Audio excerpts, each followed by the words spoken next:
Today in Taking Over Tottenham, we finish off the Club World Cup. Where can we finish among the best teams in the world? And we will also do a quick wrap up of our transfer business early on in the window that is coming up after the intro. No, we lost our purpose, chasing all that surplus. You were all that I need. I feel that we can break free. We can still go back there to a place with no cares. We can turn this ship around. We can turn this ship around all the way back home. Chasing all that. Hello everyone and welcome back to episode number 13 of Taking Over Tottenham here on Shaun Does FM. I hope you are doing well. And as I said today, something I did forget about at the end of yesterday's episode, largely because I didn't really take part in a Club World Cup last Football Manager, as when we did qualify for one, it was in the Hexagon Challenge, and usually by that stage we will be leaving a team looking for a new job. But we are at the Club World Cup, about to play our last game of the tournament. So if you're looking forward to it, then do remember to go down below, leave a thumbs up on the video. And if you haven't done so already and do enjoy the series here on the channel, also remember to hit that subscribe button and turn that notification bell on as well. So we've played a couple of games to start off this Club World Cup since yesterday's episode, where we did wrap up season one proper in the Conference League final. If you missed that, I'll leave a link to it above my head in the top right corner. But before we get into the last game of the tournament, we're going to start today's episode off with our early transfer window business. And we start off with the most notable piece of business in the first team. It was expected. We hinted at this quite a bit last season. We have bought in a first choice goalkeeper, and that is Andre Onana from Ajax. We got him for 24 million up front and about 8 million in add-ons. So overall, I think it ended up being 32.5 million.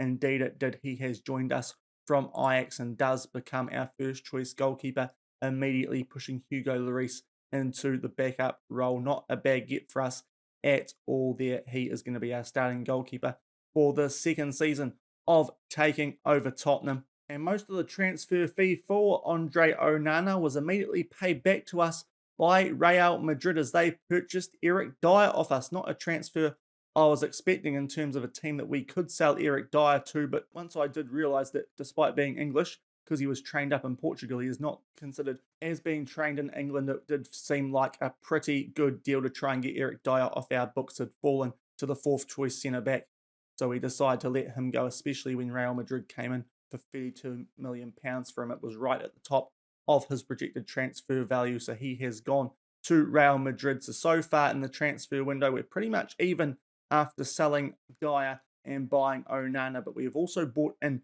a young Scottish centre-back to somewhat replace Dyer. Might not get much first-team football this season, but is certainly one for the future. And that is Kurt Smith from Dundee United. We have bought him for 9.25 million. You can see his value now has shot up immediately. Only 17 years old, has some decent stats: 14 heading, 17 jumping reach, 1.92 metres tall. There was one area that we were a little bit suspect at last season, especially once we did switch to the vertical tiki-taka. I'm not too sure if that's because we played a standard defensive line or because of the quality at the back that we did have, but our aerial stats were not good defensively. So hopefully this guy is going to be an improvement on that with that height, that jumping reach, even though he isn't probably going to get too much game time in this first season as a player with a lot of potential. Good cheap purchase, got that 4, potentially 5-star ability, and is definitely one for the future there for us. Is Kurt Smith a player who could also do a job at right back for us, but we're going to train him up as a central defender with that nice height. So those are the free signings that we have made so far this season. We've got another couple in the works, which we'll show you guys as well, though. We are looking at getting in Ricardo Calafiore, a backup left back. You can see the work permit is now in the process of being completed. We're after a left back, of course, in the mid-season window last season. Couldn't quite get Serginho Dest, and the money they wanted for Calafiore at that stage was too much. We're going to get him for 15 million, 45k a week. He is a good, promising Italian left back, less than 20 years old, which is nice because we don't have to register him for the Premier League, so that helps with that as well. And he is going to be joining us once that work permit does come through. And we have also signed a right winger, but because of his age, he cannot join us until the mid-season transfer window, and his name is Angelo, a 17-year-old Brazilian. I was tossing up between this guy and Kareem Adeyemi, but in the end, Adeyemi did choose PSG anyway, and we didn't even bother putting a bid in. I'm not too sure if we would have been able to get him if we did put a bid in, but this guy looks pretty similar, a couple of years younger, has very good potential. As you can see there, 4.5 star, could go up to 5. He has come here for about 11 million. He will be joining us in January. Very good, young, promising right winger to add a bit more depth in that spot alongside the likes of Jack Clark, Steven Bergwijn,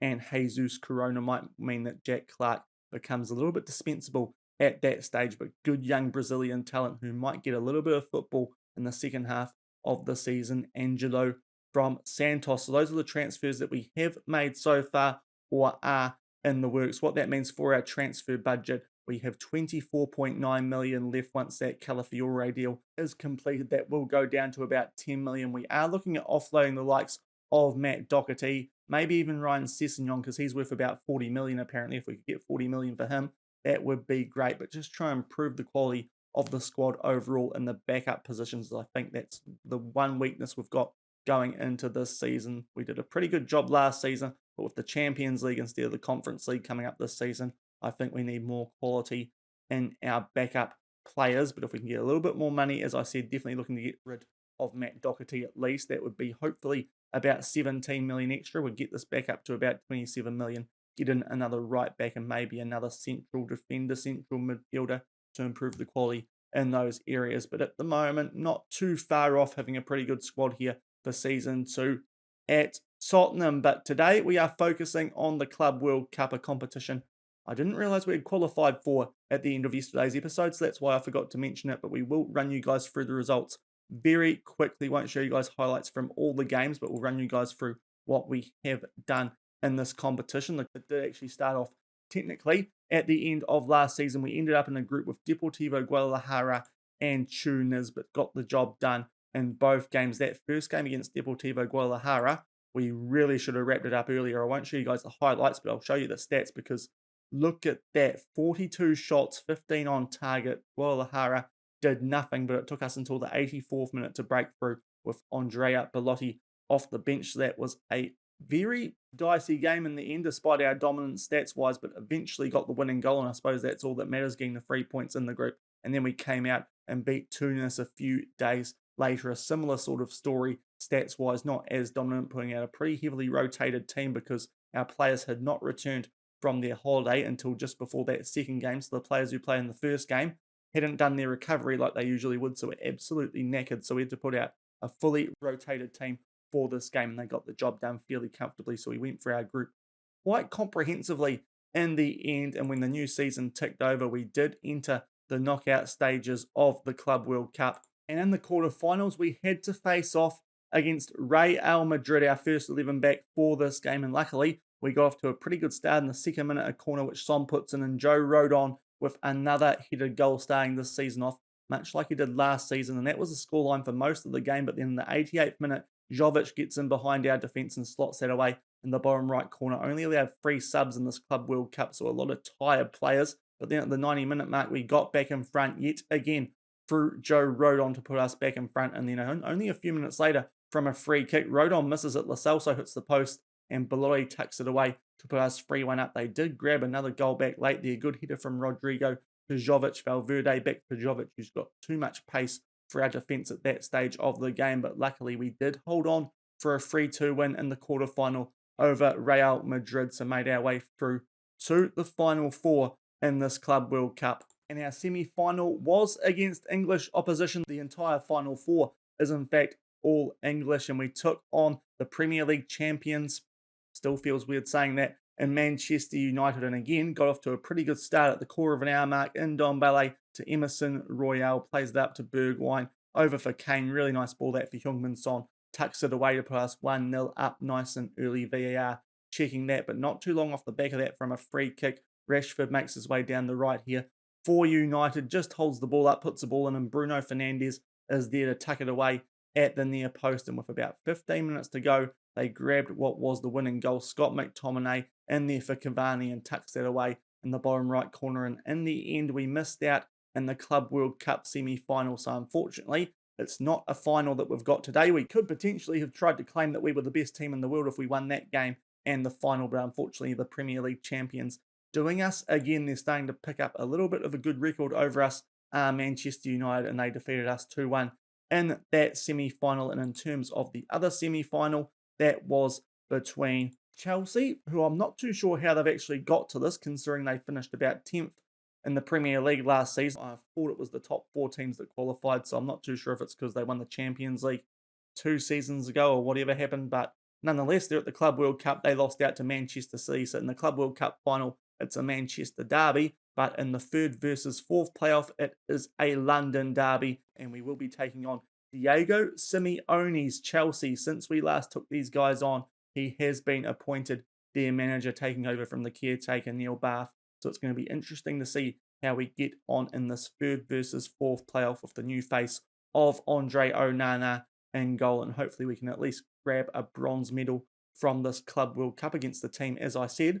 So I'm not exactly sure how they've got to the Club World Cup, but nonetheless, hopefully we can beat them like we did last season in the Premier League and pick up a bronze medal in this Club World Cup. And here are the team sheets for this third versus fourth playoff at the Club World Cup. Chelsea are on the left, looking pretty similar to how they lined up last season. No notable changes there as of yet from what I can tell. In terms of us, just the one notable change, Andre Onana in goal. He's had a solid start to his time here at Tottenham in this Club World Cup, and he fills in for Hugo Lloris. And otherwise, that's pretty much our first choice team for this season. Stepping out there, we've got Caligari on the bench, who's still carrying a little bit of an injury. Emerson Royale has had to really carry us through in the right back spot throughout this tournament, but hopefully he can do it again, as due to registration rules, we were only able to get 2 right backs into that, and Caligari did get injured quite early on. So hopefully Royale can pull through this game and we can pick up a decent result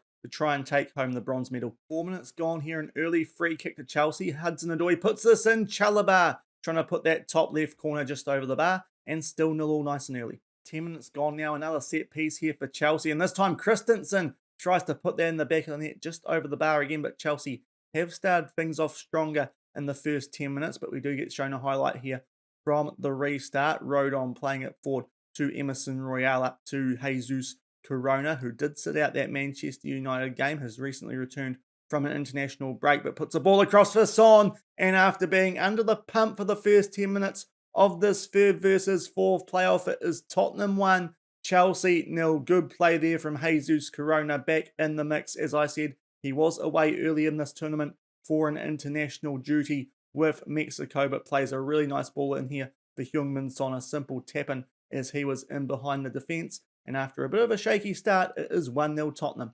29 minutes gone, and we have another highlight here in the final third for us. I might start to be putting the hammer down here on Tottenham, and it is Jesus Corona yet again, and he slots through Harry Kane for his first goal of the tournament finally, and we are 2-0 up at the half-hour mark of this third versus fourth game, and we're looking pretty good now after a shaky start, and Jesus Corona starting to pull the strings out there like a tampon thief. Good ball in there for Harry Kane, tucks it away bottom left corner, and it's 2-0 Tottenham in the first half. And that's half-time in this third versus fourth Club World Cup playoff. As I said, bit of a shaky start, but since then been very good, getting 2 goals to Son and Kane, and travelling pretty well. We'll leave the same 11 out there for the second half as we are 2-0 up. 54 minutes gone here. Lo Celso with a free kick, trying to put it in the top left corner to start the second half off, but a good save from Mendy to keep it at 2-0. And up to the 61-minute mark here, we are going to make our first substitution. We are going to try out a slightly jaded, returning from injury, Caligari. I think we need to give Emerson Royale a little bit of a rest. Hopefully Caligari can get through it. Our medical team recommended he could get through 45 minutes or so. So Caligari, despite not being on a full green heart, can come on for a red heart. Emerson Royale, our first substitution. Still 2-0 up with a half hour to go. And only a few minutes later, we're going to make another substitution here. Heung-min Son down to a red heart, still 2-0 up. So I feel like we can bring Brian Gill on with 25 to go. And Chelsea with a throw-in shortly off the back of that second substitution. Mason Mount back out to Azpilicueta Kovacic. But Mason Mount starts to go past our defence. That's a really nice finish there from him too. Not much that Onana can do. He put a good stretch out to try and keep that out of the top left corner. But in the end, a really good finish there from the young Englishman. Had a big hand in this goal. Kovacic back to Mount, who got the ball back to Azpilicueta from the throw in, and that's a really nice finish there into the top right corner. And they are back in this Chelsea at 2-1, and I do think we're going to make our last substitution here. Harry Kane down to a red heart will keep him fresh for the season proper. Andrea Bellotti to come on for him. 2-1 Tottenham with 20 to go. And up to the 77-minute mark now, and it's another throw-in for Chelsea inside the final third, starting to warm into this game late. Maybe they've got fresher boys than us, as we are quite tired. As I said, only allowed 3 substitutions in this Club World Cup, which for a competition which is pretty much a pre-season tournament, it's a little bit frustrating. But Chelsea with a shot there going over the bar, but they are on the attack again here. Reece James, who is scoring quite a few goals in real life, not doing much there, but does keep possession for Chelsea as they now look to hold the ball up. Ziyech, Hudson-Odoi, can we keep him out? Puts the ball across. None of our defence do anything about that. That's really sloppy at the back. Our centre-backs not having a good game today. And Romelu Lukaku equalises for Chelsea with only 10 minutes left of this game. Nice ball there from Ziyech for Hudson-Odoi, but someone should have been tracking Lukaku there. And it's a very simple finish for him. Very sloppy at the back from us, and all square with only 10 to go. 2 minutes left in this game before we enter added time, and it is a free kick to Chelsea. And they do look to waste time a little bit as they wait to take this through Mason Mount. Is going to try and put this in to Lukaku outside the box. Those two already with goal. Chalobah with a finish into the bottom left corner, but was he offside? VAR is going to check it. Did look a little bit too good to be true for Chelsea there, but could have been sloppy from us at the back again. Our centre-backs, as I said, not having good days, but luckily he is offside, and it will stay 2-2 as we enter added time in this game. You can see there he is actually a mile offside. Most of the Chelsea players are, and hopefully we can create one more chance in these last few minutes, but it is a free kick to Chelsea. Mason Mount, ball over the top for Hudson-Odoi, who's got him behind our defence far too simply. Lukaku with the header straight at Onana. Now this highlight does look like it might continue, and Joe Rodon looks to run it out from the back for us. Starts to make his way forward. Højbjerg out to Jesus Corona, who's had a blinder. Puts the ball over the top there for Brian Gill, one of our freshest players on the pitch. What can he do? Ball in there for Bellotti. Jesus Corona gets a goal. He is having a blinder of a game here. 2 assists in the first half and a goal, which might see us get the 3rd place in this Club World Cup with only a few minutes left. We've nearly thrown this game away. There is still time left, but that is a big goal. And we are now 1 goal up with only a few minutes left. Nice pass there from Bellotti to put him in there. He had a simple finish, nicely taken into the top left corner. And it is 3-2 Tottenham with only a few minutes left of added time. We'll tell the boys to time waste just a little bit, but hopefully now we can hold on. And this game will be won by us as we now enter the 94th minute. But it's a highlight to Chelsea. We might have spoken too soon. Havertz for Ziyech just outside the box. Reece James puts the ball in for Lukaku. And we've bottled it yet again after being 2-0 up in the first half and then 3-2 in injury time only a few minutes later. And Lukaku gets a double. Our centre-backs not having a good day at the office, but we haven't got many substitutions to use, unfortunately. So had to leave them out there, and that is pretty poor. One of them should have been dealing with that as well. So not a good day at the office there for both Rodon and Romero. We enter added time a little bit further. We'll get rid of that time wasting now because that didn't do much to help us out, as this highlight might be the last of the game. We are over referee's time. See if anything comes from this piece of play with Chelsea in possession, as they do knock it about quite shortly. And it is full time, and we're going straight to penalties. So I'll sort out the order for this, and we'll see if we can claim the bronze medal on penalties against Chelsea. And we are ready for the penalty shootout here. First up for Chelsea, it is Lukaku looking for a kind of hat-trick in this game. Just gets that past Onana, and he gets his 3rd goal of the game. Doesn't really count though, does it? And they go 1-0 up nice and early. First up for us is our striker, Bellotti, and it's a good save from Mendy, and the early advantage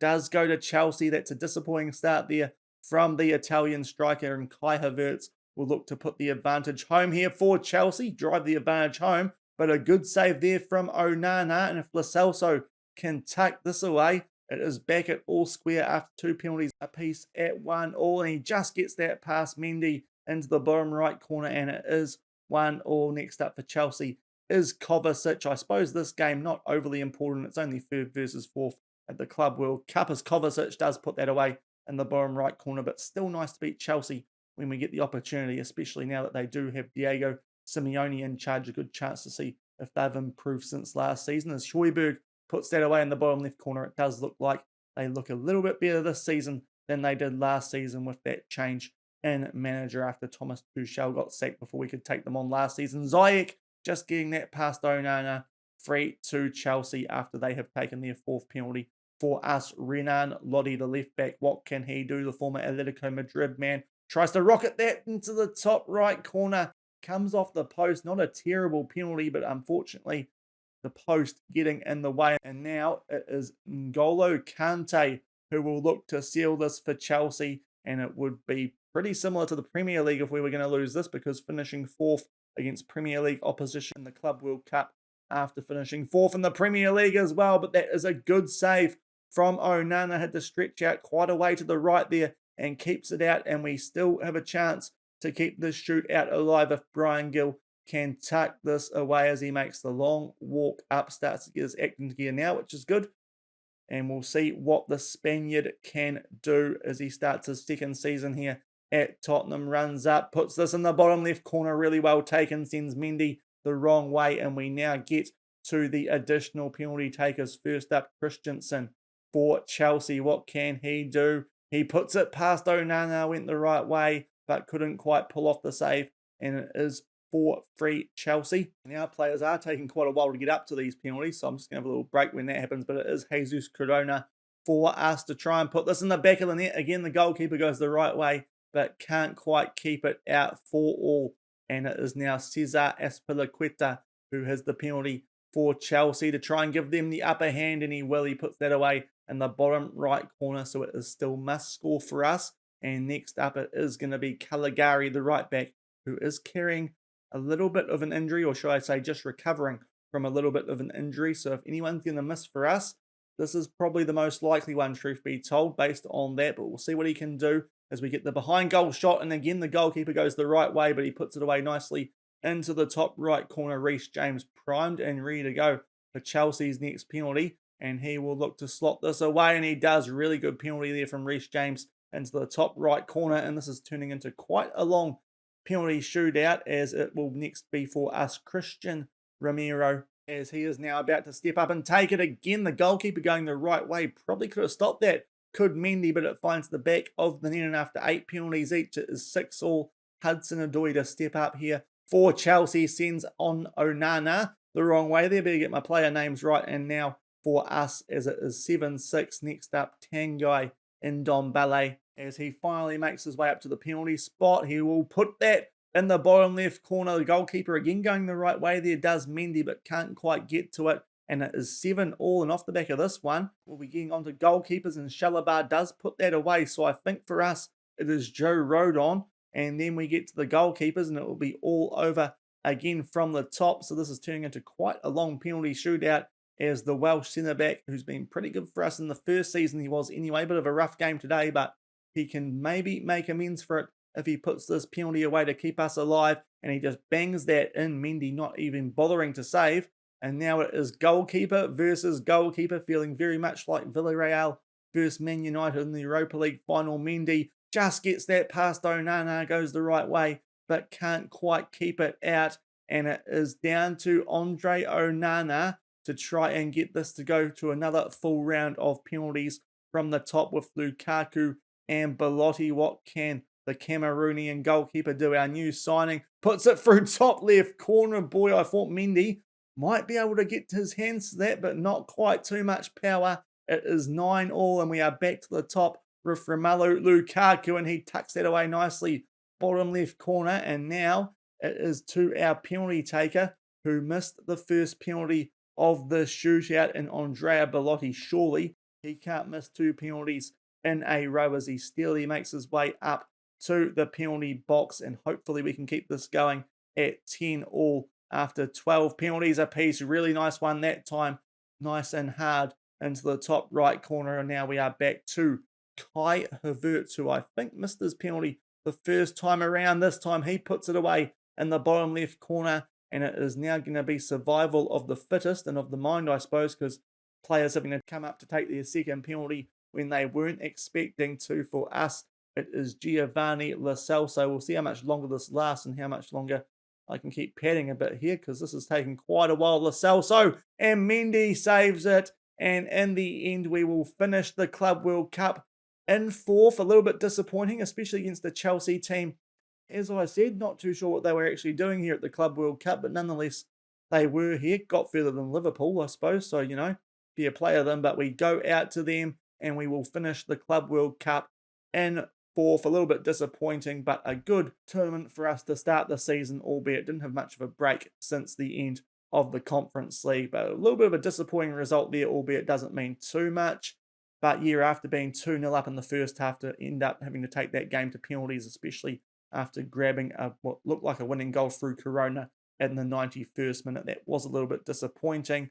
But our first game on camera of Season 2, we lose to Chelsea in the third place shootout at the Club World Cup after a marathon penalty shootout. And that will do it for today's episode, wrapping up the Club World Cup. A little bit rough towards the end, unfortunately, when we had to take on English opposition, losing to Man United in the semi-final, and then Chelsea on penalties in the third place playoff. So we haven't got too long now until the start of the Premier League season. You can see there our early season fixtures. Of course, we will have the Champions League thrown in there at some stage as well, and we'll also probably do a few more transfers before then and now, as well as hopefully maybe something on deadline day we'll see as well. But I think when we're going to come back for the next episode, we'll probably skip over the first game of the season against Everton, because right off the back of that, a very tasty first up matchup, a North London derby against Arsenal, and hopefully at that stage we can try and make it 6 from 6 with 2 home games to start off the Premier League season. And also in that first month, another London derby against Chelsea, albeit we'll probably come back later towards deadline day and run you guys through that before we kick through the season a little bit more. A quick look at who is in the Premier League this season. You can see the teams who have came up: Bournemouth, Sheffield United, and Blackburn. That's a very interesting team to get promoted from the Championship. So those are the new faces in the Premier League this season. But we'll come back for the Arsenal game to kick off the Premier League for the second season of Taking Over Tottenham. But if you did enjoy today's episode, a few transfers and wrapping up the Club World Cup, then do remember to go down below, leave a thumbs up on the video. And if you haven't done so already and do enjoy the series here on the channel, also make sure to hit that subscribe button and turn that notification bell on as well. And until the next time I see you, it might be 1 or 2 days, or it depends how quickly I get through these friendlies before we start the Premier League season and the transfer window as well. So I'll try and get a video out Monday morning, Sunday night, depending on where you are, but I won't promise it, because we'll see what happens. Transfer windows do usually take longer to get through, but we will be back either Monday or Tuesday for the Arsenal game. And until then, thank you very much for watching. Keep on keeping on, and I'll see you then. Cheers.